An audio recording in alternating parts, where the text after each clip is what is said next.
Kenapa? Karena selama 27 tahun hipotalamusnya tegang, belum disalurkan. Makanya awal-awal menikah ya, hubungan intimnya frekuensinya banyak. Bahkan maaf, ada tipe laki-laki yang sangat pemikir. Sangat pemikir. Dia lebih tegang dibanding jenis laki-laki yang spontan, tukang ngatur. Tuh, kalau laki-laki sifatnya tukang ngatur, atau maaf kalau kita sudah belajar dulu koleris, tidak terlalu tegang. Kenapa? Kalau di kantor dia mau marah tinggal ngomong, wow. Makanya nggak tegang. Yang tegang stafnya. Paham ya Bu? Nah, tetapi apabila laki-laki suami ini tipenya yang pemikir, nggak banyak bicara, dia setiap di kantor tugasnya adalah berpikir, konsep-konsep, planning-planning, ya, itu ketegangannya lebih tinggi dibanding laki-laki yang jenisnya blak-blakan. Dan saya melihat beberapa tahun ini, kurang lebih 3 tahun, meriset istri yang suaminya maaf tipe pemikir tadi atau melankolis, hubungan intim suami istrinya jauh lebih banyak frekuensinya dibanding yang suaminya galak atau suaminya blak-blakan. Ya. Kenapa? Karena orang pemikir, karena mikirin orang di kantor tegang, supaya kendor lagi hipotalamusnya, maka pulang ke rumah dia pasti ya berhubungan intim suami istri. Sekarang cek suami masing-masing, yang watak apa mereka. Saya beri masukan buat teman-teman, sahabat-sahabatku yang suaminya tipe pemikir atau melankolis, baik melankolis koleris, melankolis plekmatis, please siapkan diri untuk melayaninya lebih banyak frekuensinya. Ya.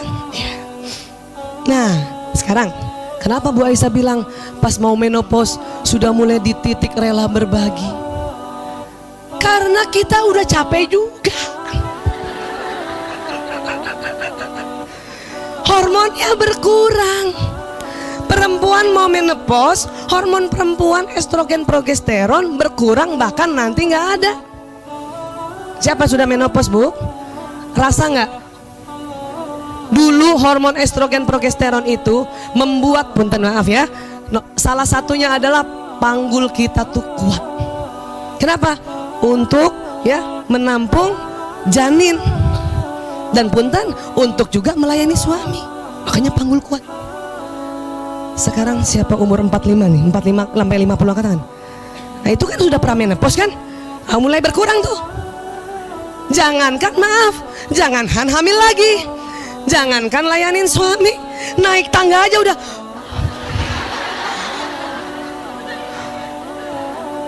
Jalan di mobil duduk 5 jam. 2 hari yang lalu saya ke Tanjung Lesung tuh. Ya Allah. Itu tuh kalau nggak malu-malu saya taruh salon pas tuh kalau bisa semuanya. Tapi dulu umur-umur 20-an sampai 30 tuh, ya mau kemana aja deh. Iya kemana aja lah, nggak apa-apa yang 10 jam di mobil, nggak apa-apa. Kuat estrogen progesteron. Makanya jangan heran ya, karena laki-laki memang sudah hipotalamusnya begini. Satu, kedua, hormon testosteron laki-laki nggak pernah hilang, nggak pernah. Sampai tuh kalau suami kita usianya umur 100 tahun, ibu mau suaminya umur 100 tahun? Nggak mau. Maunya berapa pasnya?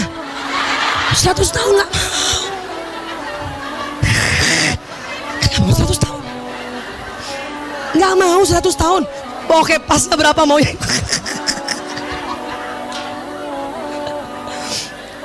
Nah sekarang laki-laki ini umur 60 tahun, maaf, hormon testosteronnya masih banyak karena nggak pernah habis. Tentunya hasratnya tentu masih banyak. Pada saat misalnya seorang wanita yang sudah estrogennya udah mau menopause, biasanya ya 3 hari sekali kita masih ya fit untuk melayaninya.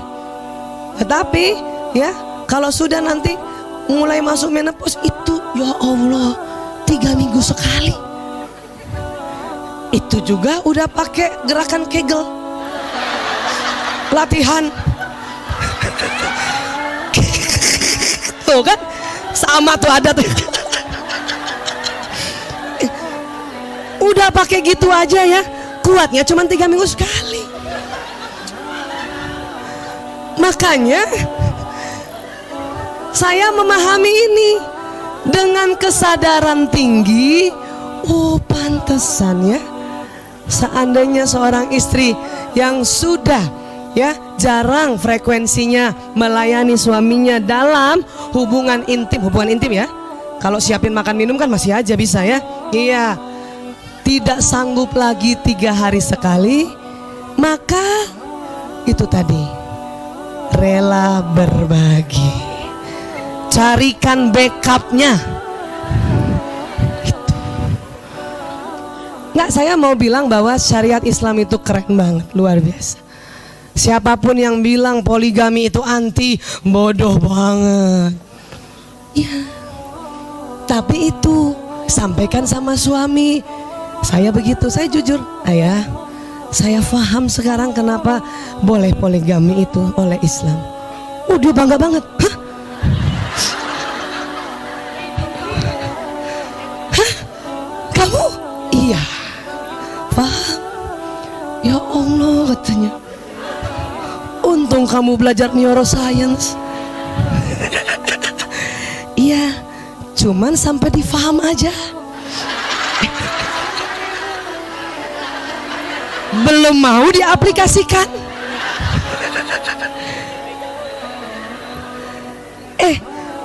Berarti kan sudah ada kemajuan. Kalau dulu umur 20 sampai 35, denial, menolak. Apa gitu. Setiap ada berita poligami langsung tuh, ya, awas. Lihat. Ternyata berjalan umur, hormon berkurang, ya. Tapi itu tadi ada perbedaannya. Ada juga kita perempuan bertambah umur, hormonnya juga berkurang, jarang taklim. Tetep aja tuh biar kata nenek-nenek udah apa lo? Mau ambil suami gua. Padahal tuh nenek-nenek 6 bulan sekali dia hubungan intim. Bu, laki-laki itu, ini ilmu dulu ya, kita ulas lagi ya. Punten, maaf. Alat kelaminnya, reproduksinya, ada yang menghasilkan sperma, namanya testis. Baik, maaf ya, kita harus pakai bahasa Latin, bahasa medis supaya lebih ilmiah. Testis. Boysnya yang mana sih yang testis? Ya Allah, biji. Nah, tuh baru bilang biji aja ibu-ibu udah geli aja. Makanya pakai bahasa ilmiah, Bu. Testis. Kan ada 2. Nah, gini. Testis ini penuh sekitar 2 minggu sampai 3 minggu untuk yang lebih muda, ya. Tetapi udah usia 50 tahun ke atas, testis pun tetap penuh. Kapan penuhnya? Sekitar 3 minggu, 4 minggu. Maka kalau kita yang perempuan sudah capek banget, belum lagi punten maaf, mungkin ada miom, mungkin ada CA, tentu melayaninya mungkin jadi 3 bulan sekali. Kasihan, Bu, tersiksa suaminya. Kenapa? Hipotalamus tegang banget 3 bulan, ya. Makanya paling lama tuh ninggalin suami tuh 4 minggu. 4 minggu. Kalau suaminya udah umur 50 tahun ke atas. Kalau yang suaminya masih 30-an, 2 minggu saja. 2 minggu testisnya sudah penuh sperma. Kalau ibu gak datang, ayo, mau dikasih siapa? Cilakanya kondisi saat ini, walaupun ini fenomena sudah lama sekali tentang will, punten ya, pelakor sebetulnya hanya namanya saja yang berbeda. Yang cilakanya adalah media sosial sangat menjadi ya fasilitas yang memudahkan. Nah itu tadi, pada saat misalnya ya 3 minggu seperti itu, 2 minggu atau 3 minggu bahkan sebulan ya, kemudian nah ada yang mulai punya pikiran pelakor yang 6 hal tadi, jadi ya coba kembali tadi ke sambungannya pelakor ya Bu. Jadi paham ya Bu, ini paham dulu secara fitrahnya. Hipotalamus laki-laki berapa kali dari besarnya, dari 2,5. Paham ya? Iya. Sudah menerima dengan ikhlas? Kenapa kalau hipotalamusnya kecil? Ibu tetap diduai dengan lelaki lain, bukan dengan perempuan. Mana coba lebih rela mana? Berbagi dengan perempuan atau berbagi dengan laki-laki? Kata ibu nggak dua-duanya, pasti ibu masih muda deh. Coba nih ibu udah 50 tahun ke atas, ya Allah. Ya, baik. Mana nih? Minta tolong diklik. Jadi kalau ini wanita rela dimadu, itu sudah sesuai fitrah. Namun niatannya yang salah. Apa? Karena ingin materi lagi. Paham ya? Kalau dalam Islam laki-laki boleh poligami kalau bisa ambil yang usianya juga usia yang tidak muda kan. Kalau mengikuti sirah Nabi, istri Rasulullah yang paling muda cuma Aisyah, yang lainnya Masya Allah. Jadi saya pakai koma tadi sama suami. Saya paham, saya sudah satu titik harus rela berbagi, tapi yang sama umurnya, kalau perlu di atas saya.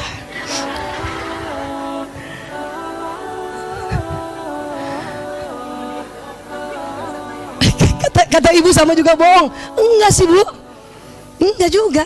Kan lumayan nih. Kalau dulu kita umur 23, 25, 30, engkaulah ya, akulah satu-satunya yang melayanimu, ya kan? Yang biasanya 3 hari sekali, 4 hari sekali misalnya gitu kan. Tetapi sudah umur 50 ya, supaya gantian 4 hari sekalinya itu, karena kita baru 2 minggu sekali aja bisanya, itulah harus yang sama dengan umur. Nggak imbang kalau cari penggantinya umur 25.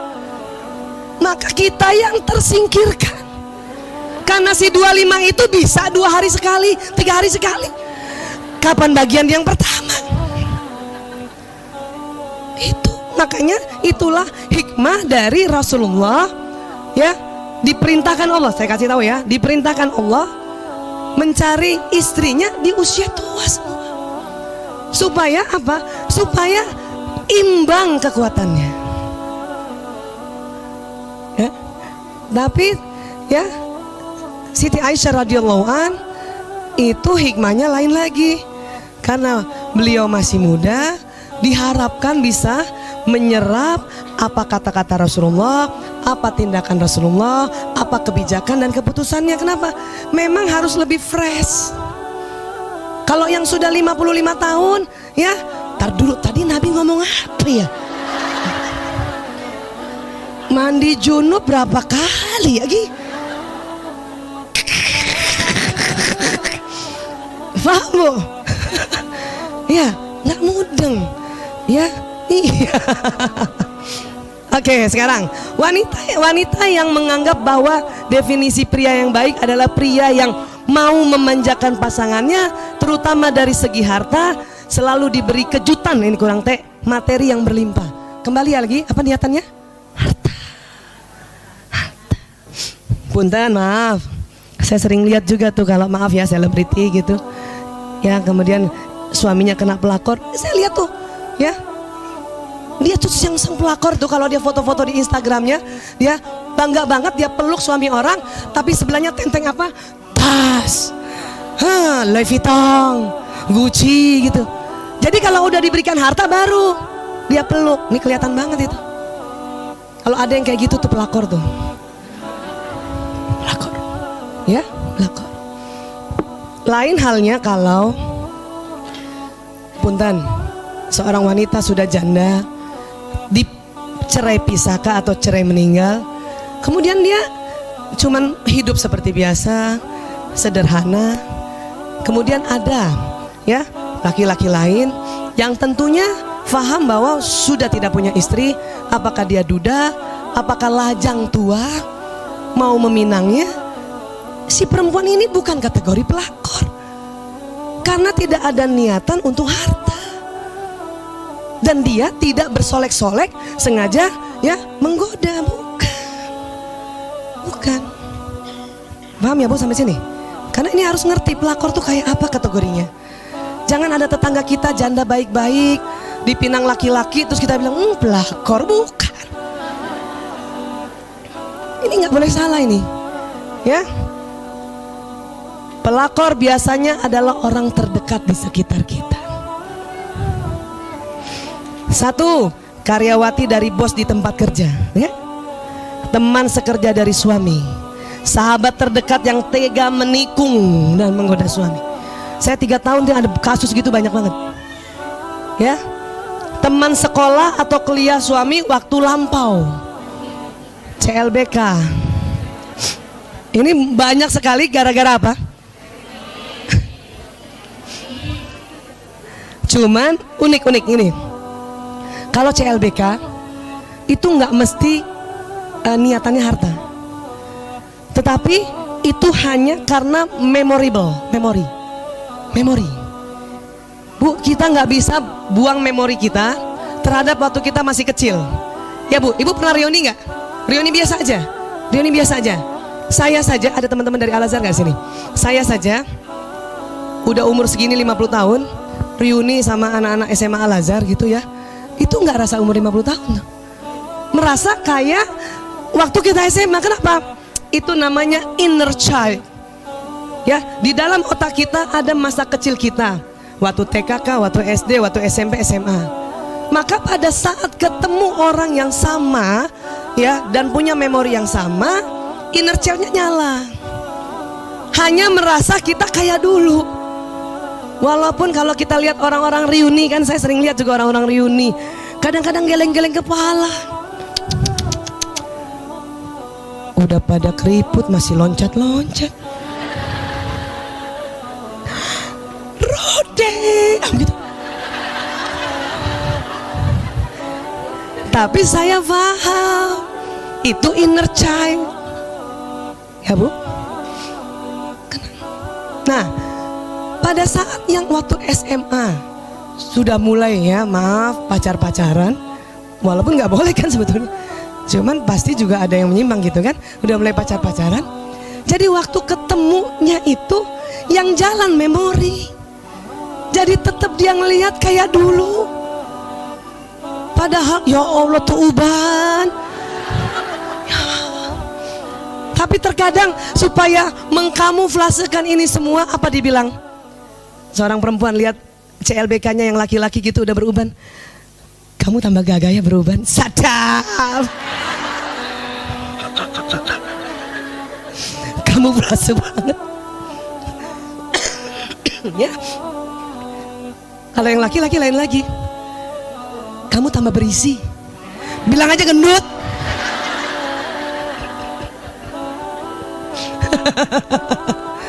Maka memang aman kalau kita tidak punya memori inner child yang kategori pacaran itu. Paling aman udah. Nggak ada getar-getarnya lagi, nggak ada. Malah kita lihat teman-teman yang zaman dulu tuh jelek banget jadinya. Ya Allah, hitam banget ya lu dulu ya, gitu. Kan gitu ya. Nah itu. Jadi kalau yang CLBK, dia tidak melulu niatannya harta. Dia masuk kepada pertemuan memorable, ya. Inner child-nya keluar semua. Dan itu juga akhirnya semu juga. Ya, semu juga. Oke. Tetapi yang lainnya ini biasanya sahabat yang nikung tuh pasti karena harta. Kalau yang pelakor ya. Iya. Kenapa? Ya pastilah karena harta, namanya juga sahabat. Udah sering banget ya sahabat yang punya suami ini karena hartanya banyak kan cerita. Lo tahu nggak suami gua baru aja beliin gue ya emas sekian kilo gitu kan. Nah kan sahabatnya denger kan, sahabatnya denger, terus apa lagi, lo tahu nggak, gue dibeliin apartemen baru, suami gue tuh uangnya nggak berseri. Nah kan sahabatnya tahu kan, maka karena sahabatnya kita juga nggak tahu orangnya seperti apa, muncul niatannya untuk mencari dapat harta kayak gitu juga. Nah ini bersedia menikung tuh, bersedia menikung. Dia berusaha mencari apa kesukaan suami sahabatnya. Kan sering banget bersahabat kan. Oh, dia suka rujak cingur. Saya akan berikan rujak cingur yang terbaik yang daripada dibelikan oleh istrinya. Bisa begitu, bisa begitu. Paham ya Bu? Nah, makanya jangan heran tuh, banyak konseling sama saya gini, seorang istri, Bu Aisyah, saya nggak nyangka itu sahabat saya dari kecil, dia tikung suami saya. Dalam hati saya justru itu. Kenapa? Karena dia tahu persis hartanya si suami sahabatnya ini. Dia tikung saya. Selama ini dia sama-sama saya ajak tidur di rumah. Itu dia salah. Sahabat atau bahkan saudara dekat, sepupu, karena dia terlalu dekat, ya. Nah, ya. Jadi apa? Jangan pernah memaafkan seorang pelakor. Siapa yang setuju dengan ini? Ya, banyak banget. Tunggu. Ini sebelum kita taklim ceritanya ya. Sebelum kita taklim. Nauzubillah min zalik, seandainya keluarganya kena pelakor gitu ya, mau memaafkan Bu? Mau memaafkan? Kalau ibu tahu tentang apa pikirannya pelakor terhadap ambil suami orang, mau memaafkan nggak? Gak. Kenapa? Karena memang niatannya udah jelek. Lain kalau suami kita minta izin kita untuk menikahi tetangga sebelah yang sudah 60 tahun. Lah,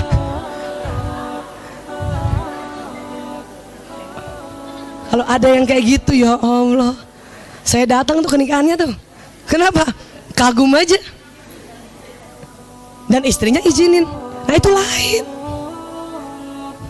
Oke Bu, masa nggak boleh dimaafin Bu Aisyah? Ngapain? Ini kita ngomong perempuannya aja dulu ya, belum perempuan yang bertaklim lah.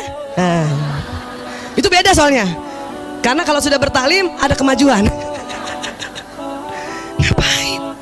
Kalau kita tahu bahwa isi pikirannya pelakor adalah harta dan harta dan harta dan harta, dan sengaja memang merebut, ngapain? Tetapi Bu, silakan memaafkan suami yang sudah menyesal dan minta maaf serta berjanji meninggalkan pelakor tersebut. Jadi yang dimaafin siapa? Kalau yang gimana? Minta maaf, menyesal, janji aja dulu udah syukur Bu. Ya iyalah, kalau enggak ya, orang kalau berjanji kan ngomong, ya saya janji tinggalkan dia, itu ngomong ya. Maka berharap dengan omongannya jalan ke sistem saraf, pesannya jalan di badan. Bagus lagi kalau dia berulang-ulang janji. Punten, nauzubillah min zalik, seandainya ada seorang istri suaminya ya kena bujukan pelakor dan ketahuan, kemudian suaminya minta maaf dan berjanji, suruh ulang-ulang minimal 3 kali. Bunda, ayah janji deh. Betul ayah janji. Iya. Janji apa? Tinggalkan dia. Oke, ulang coba 3 kali. Kenapa Bu? Karena pada saat itu kita di atas awan. Coba ulang 3 kali.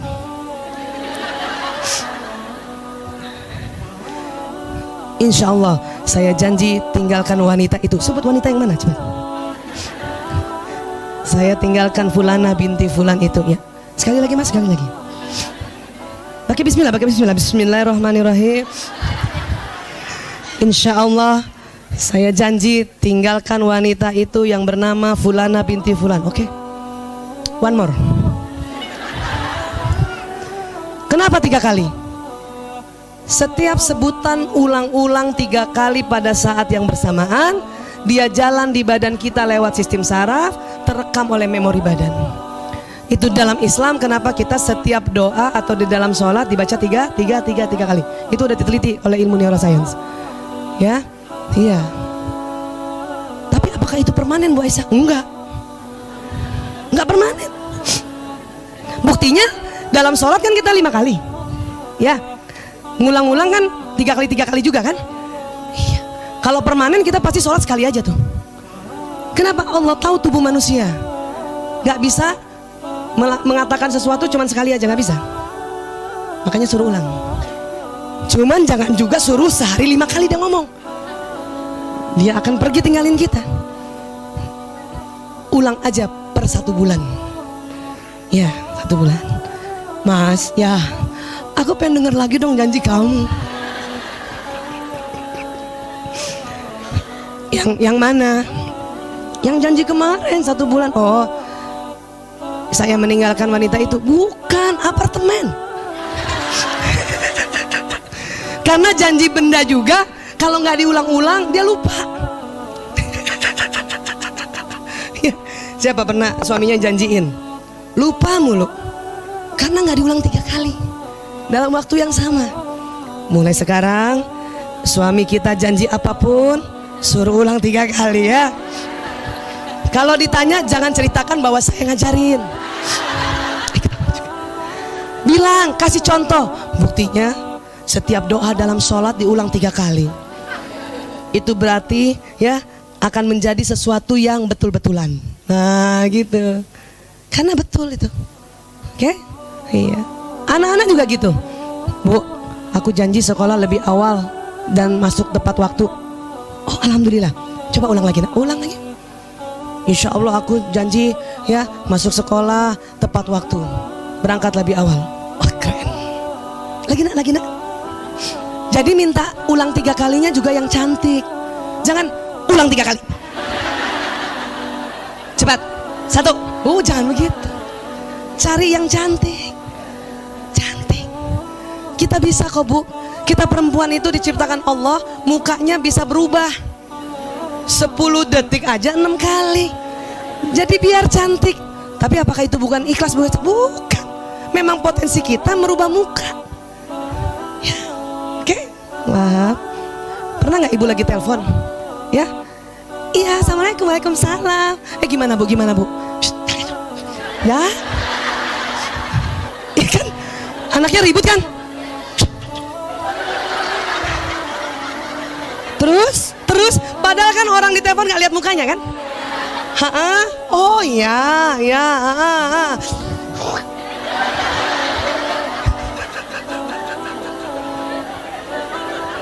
Itu saya banget tuh. Dan kita bersama. Masya Allah ya. Nah sekarang kalau sudah taklim, kita modifikasi yang ini. Oke. Ini pegang dulu. Tunggu suami menyesal, minta maaf dan janji. Itu dulu bu. Sudah begini aja udah syukur banget. Nggak usah mikir lagi apa iya ya, masa. Nggak usah dulu mikir gitu. Itu bahaya kalau mikir gitu. Terima dulu saat itu. Terus apakah tetap sama? Tidak memaafkan pelakor ini? Mirip tapi beda. Iya, kamu maafin ya. Kan suami kadang-kadang gitu ya. Kamu maafin ya perempuan itu. Iya, aku maafin. Aku akan doakan dia. Dan dalam bayanganku aku dorong dia masuk laut.